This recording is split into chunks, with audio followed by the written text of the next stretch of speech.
my friends. It's been a long time since I've been on here, and I thought I would come in and do a quick update. Excuse the bit of mess behind me. Things have been a little, well, crazy over the past couple of years, and I really kind of have gotten away from doing YouTube. I have not ever done it as a it's just been a hobby. I am monetized, but I have never made money off of it because you have to be really consistent and do certain things that I just quite frankly haven't been willing to do. But I do have a few loyal followers, so I know sometimes when I feel like I know some of the people that I follow, like Happy on Monday. I love her, and I feel like I know her, and if she disappeared, it would be sad to me and I would wonder what happened. So I wanted to come in and give an update. For those of you who are new here, my name is Courtney, and my husband and I have been on a FIRE journey, financial independence, retire early, since 2018. We also started over in our financial life as two divorced single parents later in life, and I talk a lot about that too. A lot of my old content is based around my career as a yoga therapist. That's kind of how my YouTube channel got started, and I was a financial blogger for many years, blogging on simple living and personal finance, debt-free living. And I wanted to kind of come on and talk a little bit about what we are doing as our early retirement plans have been pushed even further up than we had intended. So our plans had been to retire in June of this year, and it was a really slow 2024. And so right now we just haven't had much work, and it's not just us, it's our whole industry. This year has not been a very stormy year where we live. And so we are in the construction business, specifically roofing. There's been a lot of changes with the housing, interest rates, just so many factors, weather, that have impacted. Insurance has really impacted. Insurance just isn't covering a lot. So it's really impacted our business and the industry across the country. So this is what we have done, and I'm so glad that we were on this path when this happened, because the truth is over 60% of people are forced into early retirement. We had a plan to early retire, and while we haven't officially moved our business over, we have family members who are taking over the business, and we haven't officially changed that over. We're training them. We are having to live on our retirement income at this time because I do not want to have to loan the business money. So the money that's in the business is just sustaining the bills that come with having a business, and we are living on retirement income, which is my husband's pension, and then I cashed in a CD to live for 6 months. I'm so glad that we did these 5 things that helped us get to that point. The first thing we did was we got out of debt. So when we met in 2011, my husband was in bankruptcy with his ex-wife. She just kind of walked away from everything and left him to clean up the mess. And it's a long story. I'm not going to go into the details, but he filed bankruptcy. I don't know if she did as well.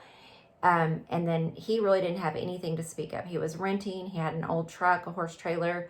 He didn't have anything to speak of. And he was making about $32,000 a year.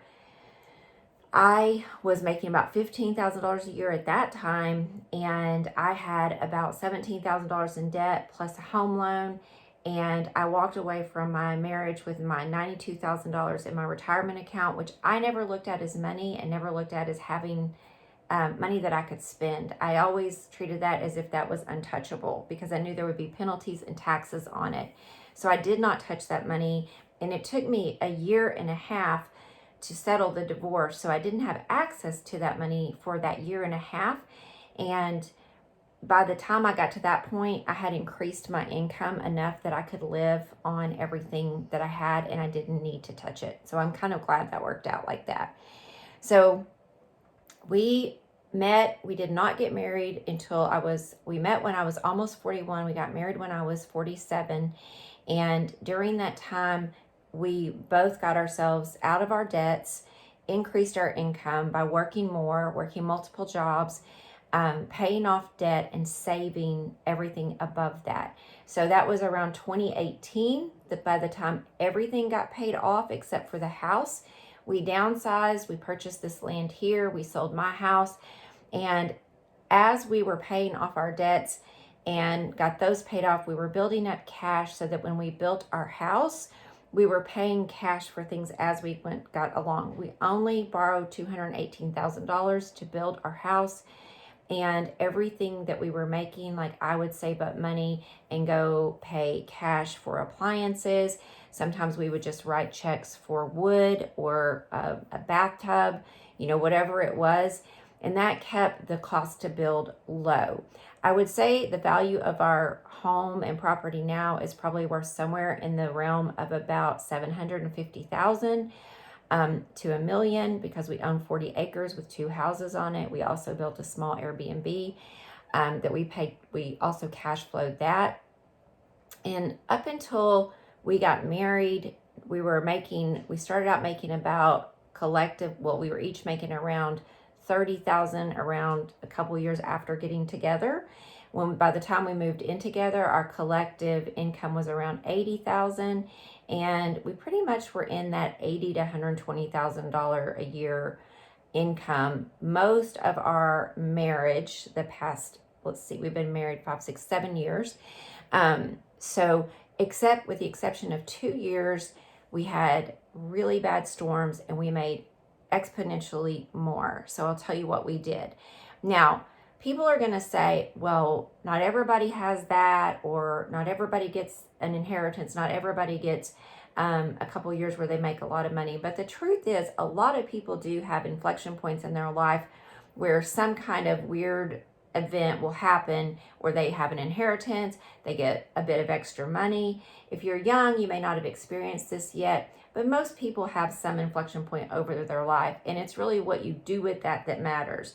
So what we did is, as we were making extra money, we did not increase our lifestyle. Now, inflation increased exponentially, so we had to increase it a little bit. We were spending around $33,000 to $36,000 a year to live. Then it went up to $53,000, and at our highest, it was around $72,000. And that was intentional. One year we made quite a bit of money. We had maxed out all of our retirement accounts. We had saved a significant amount of money. And so we tried a year of being less frugal and spending on some experiences and some things, like we got my husband a used truck for $20,000. We upgraded it. We got our house painted, things like that. Not frivolous things, but like we went on a nice vacation just to Sedona for a week. I mean, it was still like under $5,000, but we kind of upgraded a little bit with our life and spent a little bit extra money just to see like where can we have some experiences, but also not overspend, and see if it really makes that big of a difference. And you know what? It didn't. There were a few things like renting a minivan to have when I go see my grandchildren that were really nice to have that time in the car together, but I probably won't be doing that going forward, and I'll tell you why. So in 2022, we paid the house off because we were making significantly more. We were averaging putting around $43,000 a year on our house. And how we were doing that was, again, our income increased. We were both working a day job and we had our roofing business on the side. We were working a lot, and we were also frugal. And so once the house was paid off, the debts were paid off, we just continued to live well below our means. We put as much money as we could into retirement accounts. I opened a solo 401k with our business so that the employer side could also put into retirement accounts. We continue to do things like buying used cars over new cars. I still buy most of my clothes at Walmart, resale shops, Old Navy. Sometimes I have couple little boutiques that are fairly inexpensive that local people own that I shop at just to support them. I don't buy a lot of clothes or things. I get my hair cut. I might get a little color twice a year, a couple of highlights or a wash, but I don't spend very much on my hair. I don't spend a lot on beauty treatments. There's so much more that I don't do than what I do to spend money. I don't get fake nails. I get manicures and pedicures only in the summertime and not all the time. I just get regular ones. I don't get anything fancy. I don't upgrade a lot. We don't remodel a lot. We live with what we have. We use things up. We wear them out. We do without. I also, one thing I really do is I resist getting on the hedonic treadmill. So I resist a lot of subscriptions and things that I haven't gotten used to. So like we have 2 streaming services. We have Netflix and we have Amazon Prime. I have resisted getting on the other ones because I don't want to get used to that. And so sometimes I'll just wait for things to come on there, or I just don't watch them. I resist getting, like, I have a Spotify account, I have the free account, I have the free Amazon account. I don't carry a lot. We don't carry a lot of subscriptions. We don't have a lot of apps on our phone. There's just so many things that we don't do, and we don't allow ourselves to get used to those things because they just take up more space. And that is very much a part of my simple living philosophy. So we are frugal and resourceful. That was number 3 was we live well below our means. We had the value-based year. We are frugal and resourceful. We're in a low buy year now. It is February 13th as I'm filming this, 2025. And we are now living on my husband's pension, which is $1,047 a month. And we're living on CDs and saved up money just until things pick up. And if they don't, my husband will take Social Security he'll be 67 in April. He'll take Social Security in July, and we will just be living off the interest and some cash from our CDs. We will not touch our retirement accounts. Probably, I haven't decided if we're going to touch our retirement accounts or we're going to live off the CDs and the cash, because my husband will have to pay minimum distributions on those when he turns 73, and I do want to minimize those, but I also have to be strategic with my healthcare cost, because right now we are paying about $1,300 a month for healthcare. It's very expensive. As our income lowers, we've paid a lot into the system in taxes, so I have no problem taking a subsidy when our income gets low again, because we've paid way more than our fair share of taxes, believe me. And I don't mind paying taxes to support healthcare for people at all. I have no problem with that. So we are just being very frugal right now. And number 5 is we base our decisions on our economic plan. So we let our economic plan influence our decisions. So here's an example. We have 4 vehicles. We have my car. My husband has a work truck. He has a CRV, 2000. His work truck's a 2007. His CRV is a 2009. I have a 2018 CRV. And my son, who is disabled, has a 2004 Kia Optima that's pretty ragged out.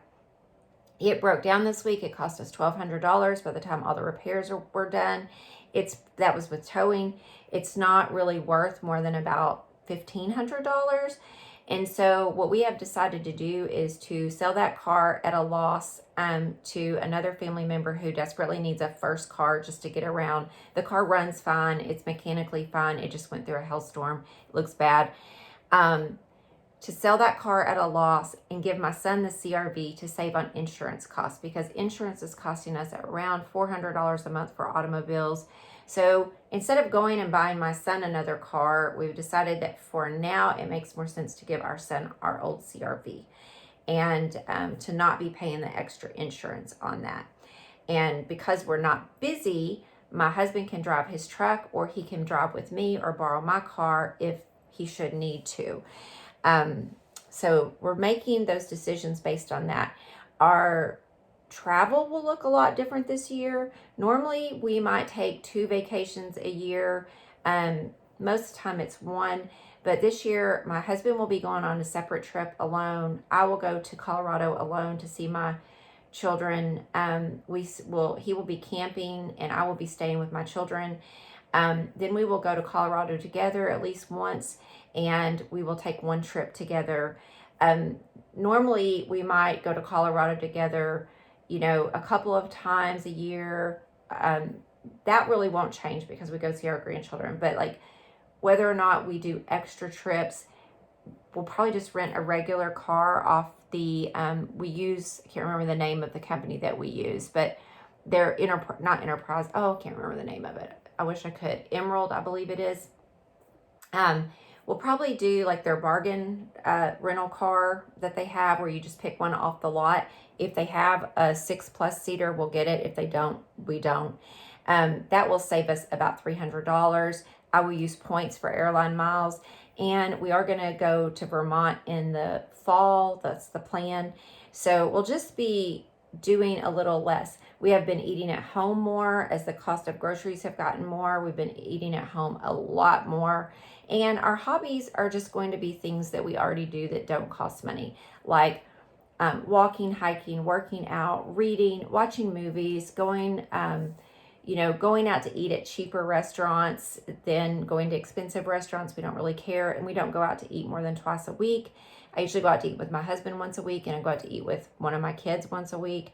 And I've even got my kids back to just where we all agree that we drink water when we go out.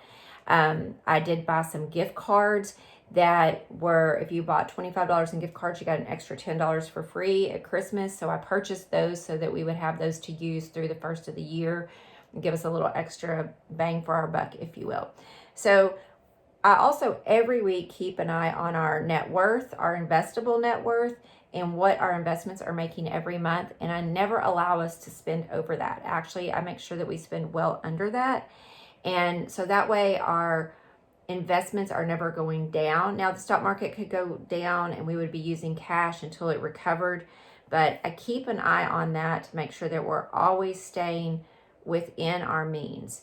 And I watch our finances. I don't budget per se. I do have a written budget that says this is what our bills will go to. This is how much we have to spend. But I more so just keep an eye on what's going in and what's coming out. And I have a loose plan for how much we can spend. Like I know I don't want to spend more than $200 on groceries the rest of the month. So that's what we are doing now. My health has not been great. Some of you who follow me know that I have long COVID, and I also have an autoimmune disease called Sjogren's disease, and I have rheumatoid arthritis. So I've been so-so. I'm on oxygen at night, and that helps with my breathing. I have a lot of breathing problems, and so healthcare has been a big issue. My doctor has talked to me about filing for disability. I may do that next year after I'm 55 because it's a lot easier to get on disability when you're 55. And the reason for that is kind of 6 of one or another. But my doctors have told me that I will be able to access my retirement accounts if I go onto disability. Otherwise, I have to wait till I'm 59 and a half. And that would really help us because I don't think I could work a regular job. I do work for my husband in our business, and I do draw a salary, but I have a lot of flexibility. Like I just come in here to my office to work in my house, so I don't even have to get dressed. To do that, I can do it when I'm feeling well, and if I'm not feeling well, I can rest. But with my breathing and my stamina, I don't see how I could work a regular job at this point. That's another reason you haven't been seeing me on here is I'm winded a lot. I get winded really easy. So thanks for being here. And if you've listened this long, I so appreciate you. Please subscribe and like if you found value in this, and have a wonderful day. Bye-bye.